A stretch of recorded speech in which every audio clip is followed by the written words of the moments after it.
Advanced medium combat aircraft project తమిళనాడును కాదని ఏపీకి ఎలా వచ్చింది? రాష్ట్ర ప్రభుత్వ స్పీడ్ ఆఫ్ డూయింగ్ బిజినెస్ విధానం ఈ ప్రాజెక్టు రావడానికి ఎలా దోహదపడింది? అన్నింటికంటే మించి సీఎం చంద్రబాబు ఈ ప్రాజెక్టు కోసం తీసుకున్న శ్రద్ధ ఎలాంటిదో తెలుసుకోవాలని ఉందా? అయితే ఈ కథనం చూడాల్సిందే. శ్రీ సత్యసాయి జిల్లా పుట్టపర్తి వద్ద శుక్రవారం శంకుస్థాపన చేసిన ఏఎంసీఏ ప్రాజెక్టును పారిశ్రామికంగా అభివృద్ధి చెందిన హోసూరు వద్ద ఏర్పాటు చేయాలని తమిళనాడు ప్రభుత్వం 3 ఏళ్లుగా కేంద్రాన్ని కోరుతోంది. సకల సౌకర్యాలున్న హోసూరులో పెడితే అన్ని వసతులు కల్పిస్తామంది. విలువైన భూములున్న ఆ ప్రాంతంలో 100 ఎకరాలు ఉచితంగా ఇచ్చేందుకు ముందుకొచ్చింది. దీంతో ప్రాజెక్టు హోసూరులోనే ఏర్పాటవుతుందని అంతా భావించారు. కట్ చేస్తే తన ప్రత్యేక చొరవతో కేంద్రాన్ని ఒప్పించిన చంద్రబాబు నెల రోజుల్లోనే ప్రక్రియలన్నీ పూర్తి చేయించి శంకుస్థాపన చేయించారు. ఎంతో పట్టుదలతో సాగిన కృషికి రాష్ట్ర ప్రభుత్వ స్పీడ్ ఆఫ్ డూయింగ్ బిజినెస్ విధానానికి ఈ ప్రాజెక్టు చక్కటి నిదర్శనం. Indigenous Combat Aircraft for the Future. The Advanced Medium Combat Aircraft, AMCA, represents India's leap into 5th generation air combat capability, bringing together stealth, advanced avionics, sensor data fusion.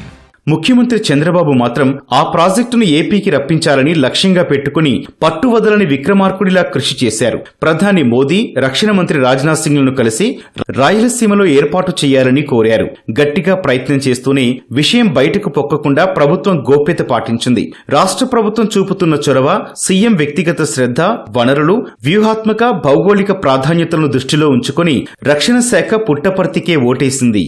For the Aircraft Integration and Flight Test Center by EDA marks a major step in strengthening India's indigenous aerospace and defense capabilities.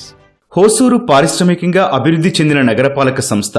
Automobile, manufacturing రంగంలో అనేక దిగ్గజ కంపెనీలు, పరిశ్రమలు అక్కడున్నాయి. పేరుకు తమిళనాడులోని ప్రాంతమైన బెంగళూరులో ఉన్నట్లే ఉంటుంది. హోసూరు దగ్గరలో ఐటీసెజ్ ఏర్పాటు ప్రతిపాదన ఉంది.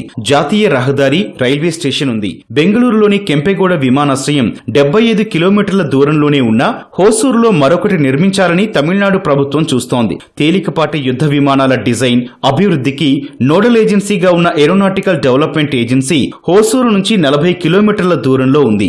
ఏఎంసీఏ ప్రాజెక్టుని డిఆర్డీఓ, ఏడీఏ పర్యవేక్షిస్తున్నాయి. ఇన్ని అనుకూలతలున్నప్పటికీ రక్షణ శాఖ ఆ ప్రాజెక్టు ఏర్పాటుకు పుట్టపర్తినే ఎంచుకుంది. కేంద్రం సూత్రప్రాయంగా ఆమోదం తెలిపాక మిగతా ప్రక్రియలన్నీ రాష్ట్ర ప్రభుత్వం ఒక్క నెలలోనే పూర్తి చేసింది. ఏప్రిల్ 9న రక్షణ శాఖతో చర్చలు, 20న రక్షణ శాఖ ప్రతిపాదనలు అడగడం, 24న వాటిని పంపడం, 28న కేంద్రం అంగీకారం, 29న స్థల పరిశీలన, 30న రాష్ట్ర మంత్రివర్గం ఆమోదం అన్నీ చకచకా జరిగిపోయాయి. మే 15న శంకుస్థాపన జరిగిపోయింది.